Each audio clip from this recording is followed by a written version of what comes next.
что я Верхнехоровская, я Варфара-Речь. Вот. И поэтому я знала Ледуша с тех пор, как я вот живу. Я знала его всяким. Знала его и его хорошие стороны, и как он в детстве дрался. Он был ровесником моего брата.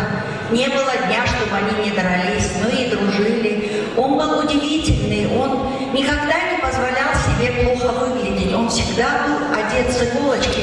Мы всегда говорили, что Ледуш как француз.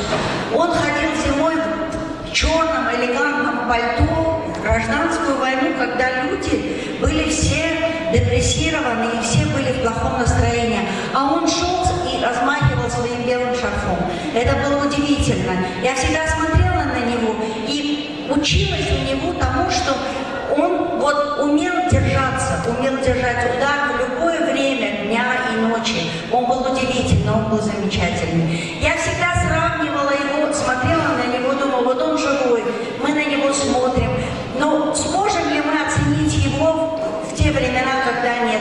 Я его сравниваю с Гомером, с великим слепым античным поэтом, который написал тысячелетия тому назад, и мы знаем историю жизни людей давным-давно, в историческом каком-то периоде. Я его сравниваю с великим Авиценной, который шел по жизни и смотрел на то безобразие, которое творится. Он жил в переходные периоды, это было страшно. Это было страшно говорить, но Авиценна говорил, и также Ледуш. Он не был политиком, он не воевал, он не спорил, он не дискутировал. Он это выражал в своих стихах, в своих песнях. Он выражал это в своих статьях. Читая его статьи сейчас, удивляешься тому, как он прозорливо смотрел в будущее. Он предвидел все, с чем мы столкнемся сегодня. Он был удивительный. И как-то один раз мы с ним разговаривали, шли с очередного собрания. Машин, как всегда, не было. Это был февраль 93-го года. Зима стояла жесточайшая, было очень холодно. И вот по дороге мы идем, и мы философствуем, что характерно для памирского народа, мы любим философствовать всегда. Памирцы созерцатели, великие созерцатели.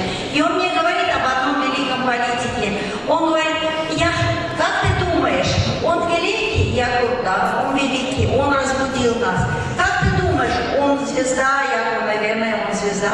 Он говорит, ну почему же тогда он требует, чтобы мы убрали облака с его пути? Разве это не его задача? Убрать облака с пути народа.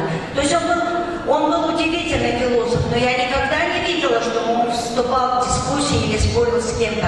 Он доказывал свою жизнь стихами. И до сих пор, вот посмотрите, мы с вами живы, мы о нем помним, мы его знаем. Он был великий, он великий для нашего маленького народа. Пусть мы маленькие, но мы гордые и очень